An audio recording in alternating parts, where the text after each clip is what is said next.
Story of Thabo and Nandipha Magudumana dominated the media and captivated audiences. It carries the hallmarks of a sensational fact is stranger than fiction story. It's no surprise then that the pair is now attempting to halt the airing of a Showmax docu-series about them. Ruth Hopkins is an investigative journalist who covered the goings-on at the notorious Mangaung prison and in the Free State. She joins us now for this discussion. A very good afternoon to you, Ruth. Thank you so much for your time. Perhaps let's start off just looking at the material matters of the story. We have been quite distracted by Thabo and Nandipha Magudumana, but the story is really about a highly corrupt correctional system. Remind us about what you uncovered during your early investigations at Mangaung prison. Well, in 2013, I uncovered widespread torture through the use of electroshocking, forced medication with antipsychotic drugs, unnatural deaths, inmates who'd been tortured to death, and corruption, violence, and that led eventually to the first takeover of the prison. And DCS then investigated all my findings, corroborated all my findings, but then refused to release that report, claimed that they lost all the evidence, and I had to get it. A judge had to order the release of that investigation report, and that came out in 2020. And then I realized DCS had corroborated all my findings, but had then covered up. So the issue about private companies running private prisons on behalf of governments, what has been exposed there? Well, I think it's one of the biggest corruption scandals in South Africa of today. And recently I was given a big leak by the Department of Correctional Services. And it was a leak of secret DCS documents about Mangaung prison. And for example, DCS has a supervisory committee that is supposed to issue penalties for contract violations of both private prisons, and this supervisory committee has been inactive for at least a decade, if not two.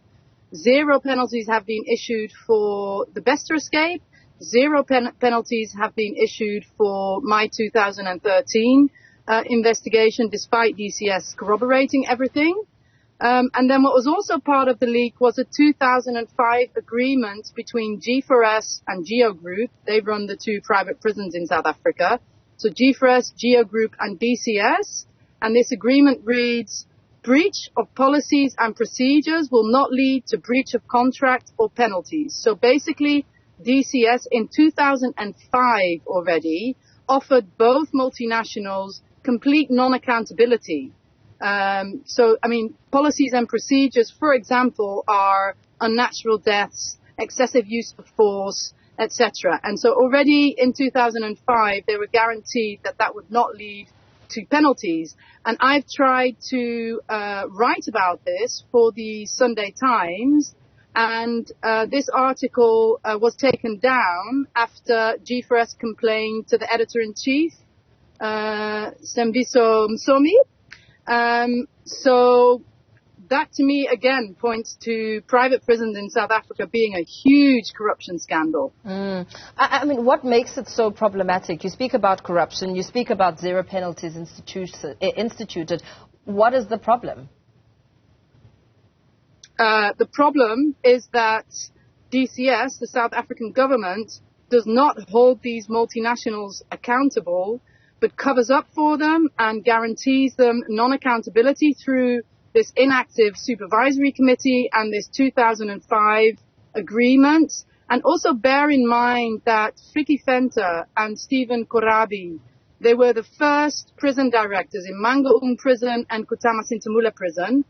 But before that, they worked as DCS officials who negotiated and drafted the contract with the 2 multinationals, and they went from being DCS officials to being the first prison director. And then they also, so Frikkie Venter and Stephen Korabi, they signed this 2005 agreement that guarantees non-accountability.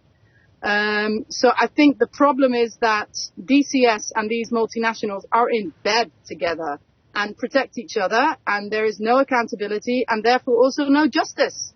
Yeah. And sadly, the South African press does not stand up for press freedom and for revealing this kind of deep-seated corruption. The Sunday Times just took down an article that I wrote about this issue without as much as an explanation.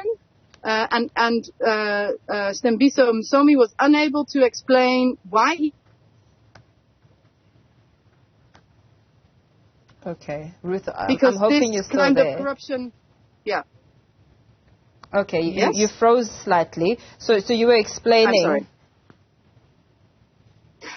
I was explaining that I think it's really worrying that the Sunday Times tried to, or has actually, effectively taken down this expose of this kind of corruption, because this kind of corruption needs to be out in the open. It needs to not be suppressed. And I'm very saddened that the Sunday Times is not standing up for press freedom, but is rather helping the multinationals. Yeah. Of course, that's a big concern when one would expect that, people are held accountable and that at least, for the very least, the story is out there for people to make up their own minds and have a decision on their own account.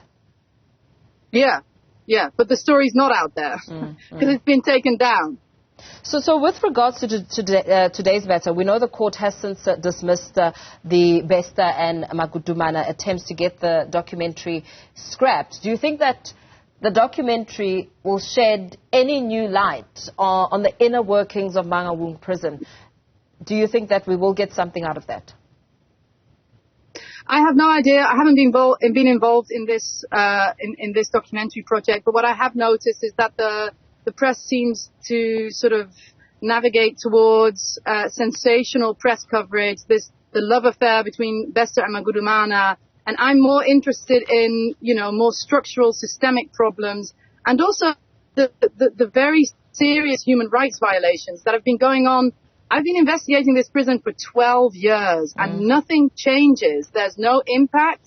I keep writing and speaking about torture, forced injections with antipsychotic drugs, murders, poisoning taking place in that prison, and nothing ever happens. So Bester and Magudumana, sure, it's an interesting story, that Hollywood can cover, but I'm more kind of an investigative journalist interested in human rights issues, and I actually think this is a far bigger story that these two multinationals have for a very long time been protected by the South African government. I think that should be addressed. That should be spoken about. So do you think that the media is being bullied in a way?